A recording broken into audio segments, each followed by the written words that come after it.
बहुत समय पहले की बात है। एक गांव में दो बहनें रहती थीं, पारुल और सपना। दोनों सगी थीं, पर स्वभाव में धरती आसमान का फर्क था।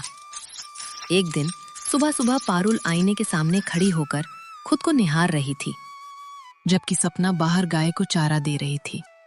अरे ओ सपना, अरे देख ले मुझे, मैं तो रानी बनने के लिए पैदा हुई हूँ और एक तू है जो दिन भर इस गोबर और कीचड़ में सनी रहती है।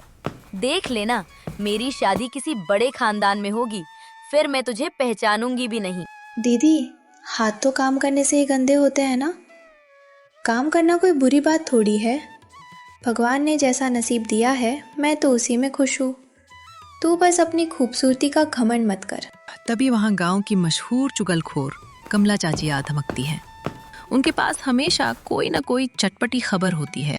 अरे ओ लड़कियों, अरे आज मैं बहुत बड़ी खबर लाई हूँ। पारुल, तेरे लिए तो शहर के उस रईस धनराज सेठ का रिश्ता पक्का हो गया है। अरे मैंने तो ये भी सुना है कि उसके घर में तो नोट बरसते हैं। पर सपना, हाय राम, तेरे लिए तो वो लकड़हारा मंगल का रिश्ता आया है। वो तो 2 जून की रोटी के लिए भी जंगल में पसीना बहाता है। हाँ। वाह, क्या खबर लाई हो चाची। देखा सपना, मैंने कहा था ना, अब मैं मखमल के गद्दों पर सोऊंगी और तू उस लकड़हारे की फटी चटाई पर मच्छर मारना। कमाल है भाई, किस्मत हो तो मेरे जैसी। पारुल, इतना मत उर्बेती। ये धन दौलत तो आज है, कल नहीं, पर स्वभाव इंसान के साथ मरते दम तक रहता है। कमला, तू क्यों इन लड़कियों के कान भर रही है? जा जाकर अपना काम कर। कुछ दिनों बाद शादी की बात पक्की करने के लिए लड़के वाले घर आते हैं। धनराज अपनी गाड़ी और सोने की चैन पहनकर रौब झाड़ रहा था। देखिए काका, मुझे ये रिश्ता मंजूर है, पर मेरी एक शर्त है। शादी के बाद मेरी बीवी अपनी गरीब बहन से कोई रिश्ता नहीं रखेगी। मुझे अपने दरवाजे पर भिखारियों की भीड़ पसंद नहीं है। अरे बेटा, ये तुम क्या कह रहे हो? बहनें तो एक दूसरे का सहारा होती है और तुम इसको अलग होने को कह रहे हो। अरे छोड़ो भी काका, धनराज जी सही कह रहे हैं। मैं भी नहीं चाहती कि शहर की बड़ी बड़ी औरतों के बीच मेरी बेइज्जती हो। सपना, तू आज के बाद भूल जाना कि तेरी कोई बड़ी बहन भी है। जीजी, ऐसा मत बोल। तू मेरी अपनी खून है। क्या गरीबी इतनी बुरी चीज है कि तू मुझसे रिश्ता ही तोड़ लेगी? तभी दरवाजे पर एक साधु बाबा भिक्षा मांगने आते हैं। भगवान तेरा भला करेगा बच्चा, कुछ खाने को दे दो, बड़ी भूख लगी है। पारुल उन्हें देखते ही भड़क जाती है। ए डोंगी बाबा, आगे बढ़। आज मेरे लिए बड़ा दिन है। तुझे दिखाई नहीं देता?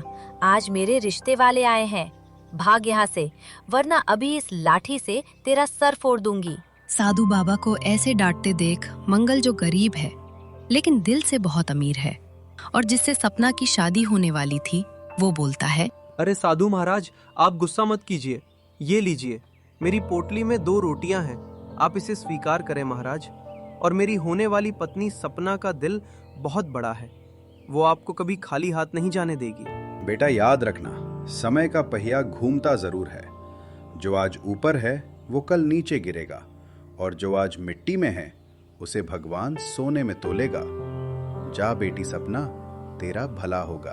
इतना बोलकर साधु बाबा वो 2 रोटी लेकर वहां से चले जाते हैं। कुछ दिनों बाद पारुल और सपना की शादी हो जाती है। पारुल अपने पति के साथ शहर जाने वाली है। ओ सपना, मैं तो चली अब अपने अमीर पति के साथ शहर, और तू अपनी पति के साथ रह यही गांव में। भगवान तुझे खुश रखे जीजी। मेरी दुआ है कि तुझे कभी किसी चीज की कमी ना हो। पारुल घमंड में चूर होकर शहर चली जाती है और सपना अपनी गरीबी के साथ मंगल के घर। शादी को हुए 3-4 साल बीत गए, लेकिन पारुल अपने छोटी बहन से मिलने कभी नहीं आई। पारुल अब शहर के बड़े बंगले में रहती थी, जहां नौकर चाकर थे और सुकून बिल्कुल भी नहीं था। इधर सपना को बेटा हुआ, जो अब 2 साल का हो चुका था। अजी सुनते हो, छोटू को कल से तेज बुखार है। घर में फूटी कौड़ी नहीं है और जंगल में बारिश की वजह से आप लकड़ी काटने भी नहीं जा पा रहे। क्या करूं, किसके पास जाऊं मदद मांगने? सपना, मेरी किस्मत ही ऐसी है। सोचा था तुझे सुख दूंगा, पर यहाँ तो 2 वक्त की रोटी के लाले पड़ रहे हैं। गांव में किसी से उधार मांग के देखो, शायद कोई तरस खा जाए और कुछ पैसे दे दे। तभी वहाँ कमला चाची आती है और बोलती है, अरे ओ सपना, क्या हुआ बिटिया, बड़ी उदास बैठी है? अरे तेरी जीजी पारुल तो कल ही गांव आई थी अपनी नई चमचमाती गाड़ी में। सुना है उसके पति ने उसे सोने का हार दिलाया है। तू क्यों नहीं जाती उसके पास? आखिर सगी बहन है तेरी, क्या 1-2 हजार रुपए नहीं देगी? चाची, जीजी ने तो विदाई के वक्त ही कह दिया था कि मुझसे रिश्ता मत रखना, पर आज बात मेरे बच्चे की जान पर आ बनी है। शायद ममता जाग जाए उसकी। मैं अभी जाती हूँ। सपना अपने बीमार बच्चे को साथ में लिए पारुल के ससुराल पहुंचती है। वहां पारुल सोफे पर बैठकर मोबाइल से अपने सहेली से बात कर रही थी। अरे ये बदबू कहाँ से आने लगी? ओ नौकर, देखो दरवाजे पर कौन खड़ा है। अरे ये तो सपना है। अरे ओ महारानी, यहाँ क्या लेने आई है? मैंने तो पहले ही कहा था कि मेरी हवेली की तरफ रुख मत करना। मेरी सहेलियां तुझे देखेंगी तो क्या कहेंगी? जीजी, क्या तेरी सहेलियों के सामने तेरी छोटी बहन का रिश्ता कुछ मायने नहीं रखता? देख, छोटू की तबीयत बहुत खराब है। डॉक्टर कह रहा है कि दवा के पैसे चाहिए। बस 500 रुपए दे दे जीजी। जैसे ही मंगल जी लकड़ी बेचेंगे, मैं पाई पाई लौटा दूंगी। 500 रुपए? तुझे पता भी है 500 रुपए की तो मेरे घर में झाड़ू आती है, पर मैं तुझे नहीं दूंगी। क्यों? क्योंकि अगर आज मैंने तेरी मदद की तो तू रोज मुंह उठाकर चली आएगी। जा, अपने उस लकड़हारे पति से कह कि मेहनत करे, भीख मांगना छोड़ दे। अरे कौन है पारुल? ये तुम्हारी वो गरीब बहन है क्या? देखो भाई, हमारे यहाँ खैरात नहीं बंटती। पारुल, इसे यहाँ से हटाओ। मुझे शहर के बड़े व्यापारियों के साथ दावत पर जाना है। ऐसी दरिद्र शक्लें देखकर मेरा मूड खराब हो जाता है। जीजी, आज तूने मुझे नहीं अपनी माँ की ममता को धक्का दिया है। पैसा आज तेरे पास है, कल नहीं होगा। पर याद रखना, जब ऊपर वाला हिसाब करता है ना, तो बड़े बड़े महल ढह जाते हैं। मुझे नहीं चाहिए तेरा पैसा। मेरा भगवान मेरे साथ है। बड़ी बड़ी बातें मत कर, भगवान भी अमीरों की सुनते हैं। चल निकल यहाँ से, दोबारा दिखाई मत देना। सपना रोती हुई वापस अपनी झोपड़ी की तरफ जा रही थी। रास्ते में उसे कमला चाची मिल गई। अरे बिटिया, खाली हाथ आ गई? मैंने तो पहले ही कहा था, पारुल के दिल में पत्थर भर गया है। अब क्या करेगी सपना? बच्चा तड़प रहा है, घर में दाना नहीं है। हे राम, इस गरीब की कौन सुनेगा? चाची, इंसान जब सब तरफ से हार जाता है, तभी उसे सही रास्ता दिखता है। मैं खुद जंगल जाऊंगी, जड़ी बूटियां ढूंढूंगी, पर अब उस पत्थर दिल बहन के आगे हाथ नहीं फैलाऊंगी।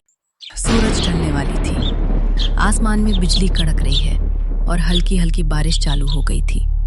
सपना जंगल में भीगते हुए अपने बच्चे के लिए दवा ढूंढ ही रही थी कि तभी उसे झाड़ियों के पीछे से किसी के कराहने की आवाज आती है, जैसे कोई बूढ़ा आदमी वहां गिरा पड़ा हो। बचाओ, कोई है? जोरों की प्यास लगी है मुझे, कोई पानी पिला दो।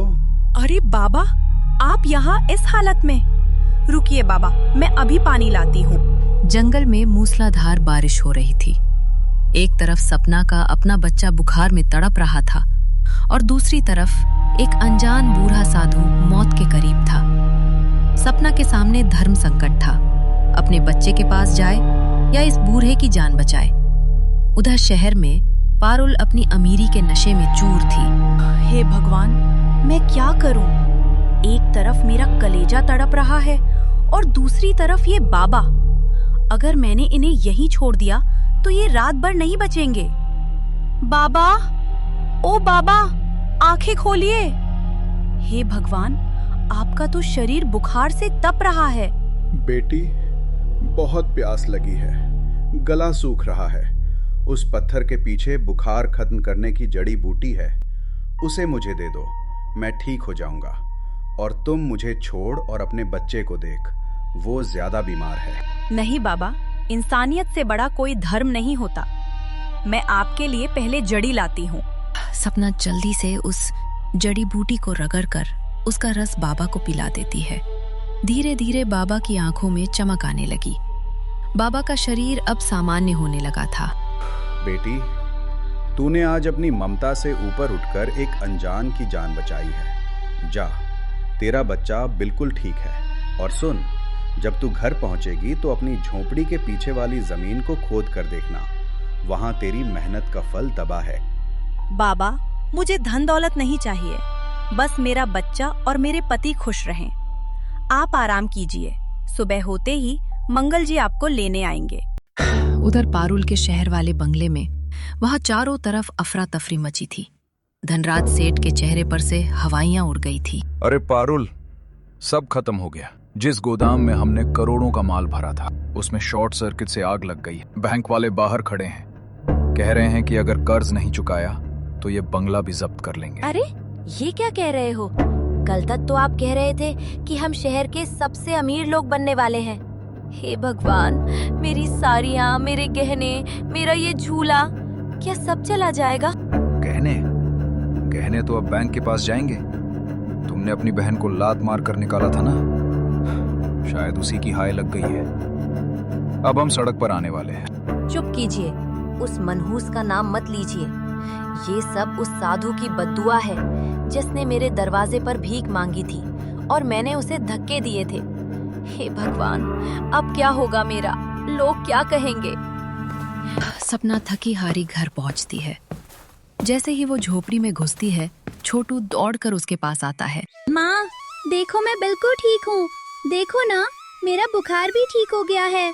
सपना, ये तो चमत्कार हो गया। अचानक एक तेज रोशनी चमकी और छोटू का बुखार गायब हो गया। पर तू इतनी परेशान क्यों दिख रही है? और किस बाबा की बात कह रही थी तू? फिर सपना ने उस बाबा के बारे में मंगल को सब कुछ बताया। अजी, वो साधु बाबा ने कहा था कि झोपड़ी के पीछे कुछ दबा है। चलिए देखते हैं। मंगल और सपना झोपड़ी के पीछे जाते हैं। जैसे ही मंगल कुदाल से जमीन खोदता है, वहां से खनखन की आवाज आती है। मिट्टी के नीचे एक पुराना तांबे का घड़ा निकलता है जो सोने की मोहरों से लबालब भरा था। अरे बाप रे बाप, ये तो सोना है सपना। इतना धन! अरे हमने तो कभी सपने में भी नहीं सोचा था। ये बाबा का आशीर्वाद है या हमारे दुखों का अंत? मुझे तो कुछ समझ में नहीं आ रहा है सपना। ये हम लोगों की मेहनत और ईमानदारी का फल है जी। पर सुनिए, हमें इस धन का अहंकार नहीं करना। हम इससे दूसरों की मदद करेंगे। अरे बाप रे, सपना की तो निकल पड़ी। घड़ा भर के सोना मिला है। अब तो ये पारुल से भी बड़ी रईस बन गई। अब देखती हूँ वो पारुल क्या मुंह दिखाएगी, जिसके खुद के घर में अब खाने के लाले पड़ रहे हैं। कहते हैं कि समय का पहिया जब घूमता है तो राजा को रंक और रंक को राजा बनाने में देर नहीं लगती। सपना की झोपड़ी अब एक आलीशान महल जैसी हवेली बन चुकी थी। पूरे इलाके में चर्चा थी कि सपना के हाथ कुबेर का खजाना लग गया है। वहीं दूसरी तरफ पारुल का शहर वाला बंगला बिक चुका है। उन दोनों के पास शरीर पर पहने कपड़े के सिवा अब कुछ नहीं बचा था। अरे ओ गांव वालों, कुछ सुना क्या तुमने? अरे वो शहर वाली महारानी पारुल आज सड़क पर आ गई है। कल देखा था मैंने उसे, फटी साड़ी में किसी पुराने खंडहर के नीचे बैठी थी। और इधर अपनी सपना को देखो। अरे क्या भाग जगे हैं बिटिया के। ये सब कर्मों का खेल है। सपना ने साधु की सेवा की तो उसे फल मिला। पारुल ने उसी साधु को ठोकर मारी थी, आज खुद ठोकर खा रही है। पारुल, आज हम भूखे मर रहे हैं। जो दोस्त कल तक मेरी दावतों में आते थे, आज उन्होंने दरवाजा तक नहीं खोला। तुम्हारी उस बहन सपना की चर्चा पूरे शहर में है। सुना है वो गरीबों को अनाज बांट रही है। क्यों ना हम वहीं चले? आखिर तुम्हारी सगी बहन है। नहीं, मैं उसके पास कभी नहीं जाऊंगी। मैंने उसे धक्का देकर निकाला था, उसे भिखारी कहा था। आज अगर मैं उसके पास गई तो वो मेरा मजाक उड़ाएगी। मुझे भूख बर्दाश्त है, पर ये जिल्लत नहीं। अरे पागल औरत, ये तेरा घमंड ही हमें ले डूबा। जब तक पैसा था तब तक तो उछलती थी। अब जब पेट में चूहे कूद रहे हैं तब भी तेरी हेकड़ी नहीं जा रही। मैं तो जा रहा हूँ सपना के पास, चाहे वो मुझे धक्के ही क्यों ना मार दे। सपना के पास अब धन हो गया था। लेकिन उसके स्वभाव में और भी ज्यादा दयालुता आ गई थी। वो अपने आंगन में बैठकर गांव की औरतों को अनाज दे रही थी कि तभी वहां धनराज सेठ फटेहाल हालत में पहुंचता है। सपना, मुझे माफ कर देना, मैं तुम्हारा गुनहगार हूँ। तुम्हारे जीजा का सब कुछ लुट गया है। हम 2 दिन से भूखे हैं। पारुल तो शर्म के मारे नहीं आई, पर मैं अपनी जान बचाने यहाँ आ गया। अरे जीजा जी, आप? और ये आपकी क्या हालत हो गई है? अरे छोटू, जल्दी जा और इनके लिए पानी और भोजन लेकर आ। जीजी कहाँ है? वो क्यों नहीं आई? वो उस पुराने खंडर में बैठी रो रही है। उसका कहना है कि उसने तुम्हें बहुत दुख दिए हैं, इसलिए वो अपना मुंह नहीं दिखाएगी। जीजी पागल है।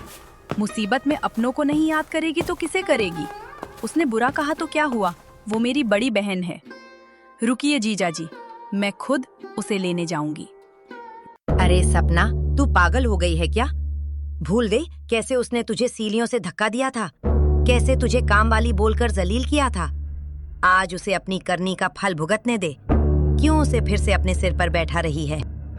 चाची, अगर वो गिर गई है तो मेरा फर्ज उसे उठाना है, ना कि उसे और दबाना।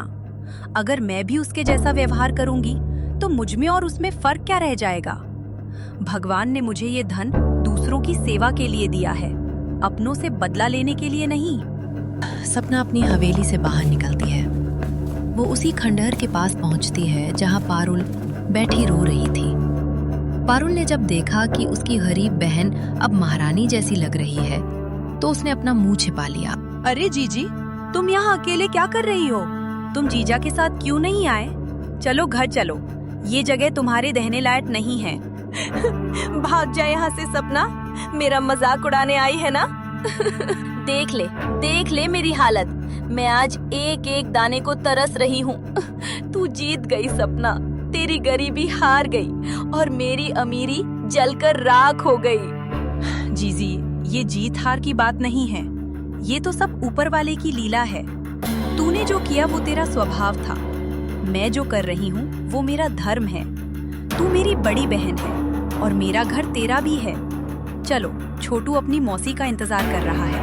सपना ने अपनी बहन पारुल को अपने घर में तो रख लिया, पर कहते हैं ना कि कुत्ते की दुम कभी सीधी नहीं होती। पारुल के पेट में सपना की ये नई नवेली अमीरी देख के मरोड़ उठ रहे थे, और ऊपर से वो चुगलखोर कमला चाची, वो तो आग में घी नहीं सीधा पेट्रोल डाल रही थी। अरे ओ पारुल, क्या देख रही है? सपना तो अब रानी बन के हुक्म चला रही है। तूने देखा इसके हाथ की वो सोने की चाबियां? सुना है इसी हवेली के नीचे एक तहखाना है जहां मोहरों के ढेर लगे हैं। अरे तू बड़ी बहन है, आधा हक तो तेरा बनता है। री क्यों इसकी गुलामी कर रही है? क्या सच कह रही हो चाची? मेरा जी जल के कोयला हो रहा है। ये सपना जो कल तक मेरे पैर धोती थी, आज मुझे रेशमी साड़ियाँ दान में दे रही है। मुझे इसकी भीख नहीं चाहिए। वो बूढ़ा बाबा अगर पहले मेरे घर ना आता तो ये सब मेरा होता। अब मुझे ही कुछ करना पड़ेगा। रात के 2 बज रहे हैं। पूरा गांव सो रहा था, पर पारुल की आंखों में लालच की चिंगारी जल रही थी। उसकी कानों में कमला चाची की आवाज गूंज रही थी। वो दबे पांव सपना के कमरे में घुसती है। सपना अपने बच्चों के साथ सो रही है। बस ये चाबी मिल गई। अब देख सपना, कैसे तुझे वापस उसी मिट्टी की झोपड़ी में पहुंचाती हूँ। सारा सोना लेके शहर भाग जाऊंगी। तू ढूंढती रही हो अपनी जीजी को।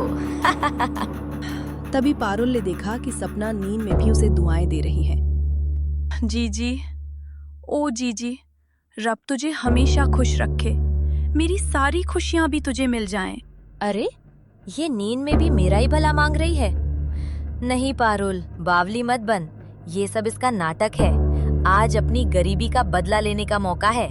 पारुल चाबी लेकर सीधे तहखाने की तरफ भागती है। जैसे ही उसने तहखाने का दरवाजा खोला, सोने की चमक देख के उसकी आंखें चौंधिया जाती हैं। वो खुशी से पागल हो गई। जीजी, ये क्या कर रही है? हे राम, चोरी!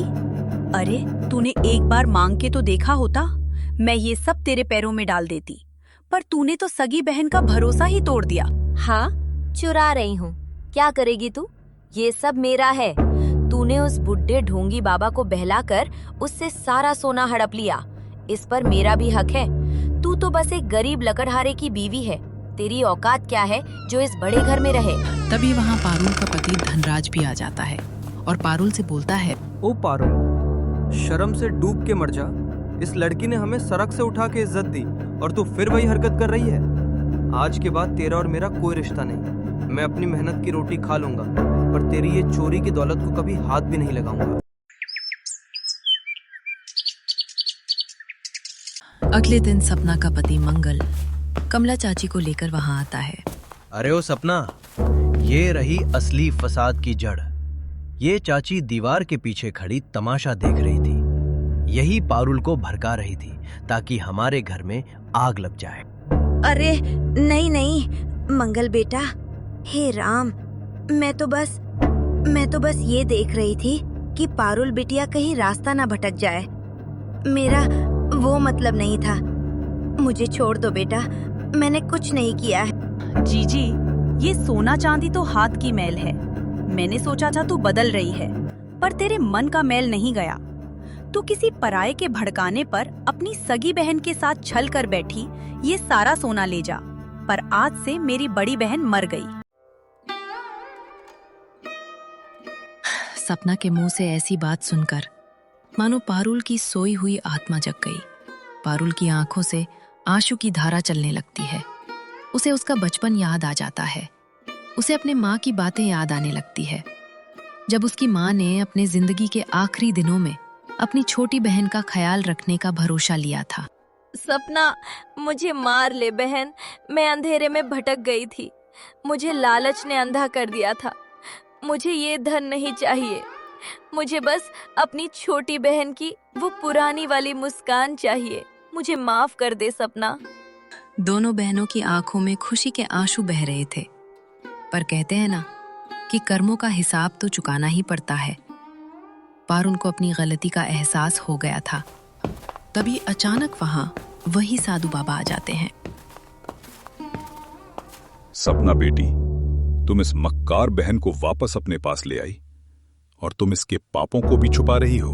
बाबा, आप? प्रणाम बाबा। देखिए, मेरी जीजी को अपनी गलती का एहसास हो गया है। इसने सब छोड़ दिया है। अब इसे माफ कर दीजिए। बाबा, मैं नीच हूँ, मैं लालची हूँ। मैंने अपनी बहन को धोखा दिया, आपको दुत्कारा। मुझे जो सजा देनी है दे दो। मैं सजा के लिए खुद जिम्मेदार हूँ। पारुल, तूने सिर्फ सपना का अपमान नहीं किया, तूने उस ममता का अपमान किया जो ऊपर वाले ने हर औरत के दिल में भरी है। तूने लालच में आकर अपनी जड़ों को काटा। जो हाथ दान देने के लिए बने थे वो चोरी करने लगे। तुझे इसकी सजा तो भुगतनी होगी। नहीं बाबा, अगर आपने इसे सजा दी तो ये सजा इसे नहीं मुझे मिलेगी। मेरी जीजी ही मेरा बचपन है। अगर ये पत्थर बन गई तो मैं इस सोने के महल में किसके साथ हंसूंगी? बाबा, अगर आप मेरी सेवा से खुश हैं तो मेरा सारा धन दौलत ले लीजिए। मुझे फिर से उसी झोपड़ी में भेज दीजिए, पर मेरी बहन को माफ कर दीजिए। कमाल है। हे भगवान, क्या कलेजा पाया है इस बेटी ने। पारुल देख, जिस बहन को तूने फूटी कौड़ी नहीं दी वो आज तेरे लिए अपना सब कुछ कुर्बान करने को तैयार है। तेरे पाप बहुत बड़े थे पारुल, पर इस सपना के पुण्य उससे भी बड़े निकल गए। तभी कमला चाची को मन में लोभ हो जाता है। वो सोचती है कि अपने लिए भी साधु महाराज से कुछ धन का आशीर्वाद प्राप्त कर लिया जाए। बाबा, मुझे भी सपना की तरह आशीर्वाद दे दीजिए ताकि मैं भी पैसे वाली बन जाऊं। चुप कर कमला, तेरी जुबान ने बहुत घर जलाए हैं। तूने दो बहनों के प्यार में जहर घोला। जा, आज से तेरी जुबान बंद हो जाएगी। तू चाह कर भी किसी की बुराई नहीं कर पाएगी। यही तेरा दंड है। कमला चाची ने मुंह खोलने की कोशिश की, पर उसकी आवाज ही नहीं निकली। वो रोती हुई वहां से भाग गई। अब बाबा ने पारुल की तरफ देखा। पारुल, तेरे आंसू सच्चे हैं, इसलिए मैं तुझे माफ करता हूं। पर याद रखना, ये धन अब तेरा नहीं, सपना का है। तू यहां राज करने नहीं, सेवा करने रहेगी। अपनी बहन के साथ मिलकर गरीबों का पेट भरेगी, तभी तेरा प्रायश्चित पूरा हो। बाबा मुझे धन नहीं चाहिए, मुझे तो मेरी बहन मिल गई, यही मेरा सबसे बड़ा खजाना है। सपना, आज से मैं तेरी परछाई बनकर रहूंगी। मुझे माफ कर दे मेरी छोटी, तेरे कारण मुझे आज सद्बुद्धि मिल गई। जीजी, तूने तो रुला ही दिया। अब देख, छोटू खरा देख रहा है कि उसकी मौसी कब उसे अपनी गोद में उठाएगी। बाबा, आपने आज हमारा घर टूटने से बचा लिया। सच है, किस्मत भले ही हाथ की लकीरों में हो, पर सुख तो साफ दिल और अच्छे कर्मों में ही मिलता है। साधु बाबा आशीर्वाद देकर वहां से चले गए। पारुल का घमंड मिट्टी में मिल गया और सपना की सादगी ने सबको जीत लिया। सपना का घर अब सिर्फ ईंट का घर नहीं, बल्कि वो दया का मंदिर बन गया। दोनों बहनें साथ मिलकर रहने लगी और इन दोनों बहनों के रहते गांव का कोई भी गरीब अब भूखा नहीं सोता था। दोस्तों, आपको ये कहानी अगर पसंद आई हो तो इस चैनल को सब्सक्राइब जरूर करें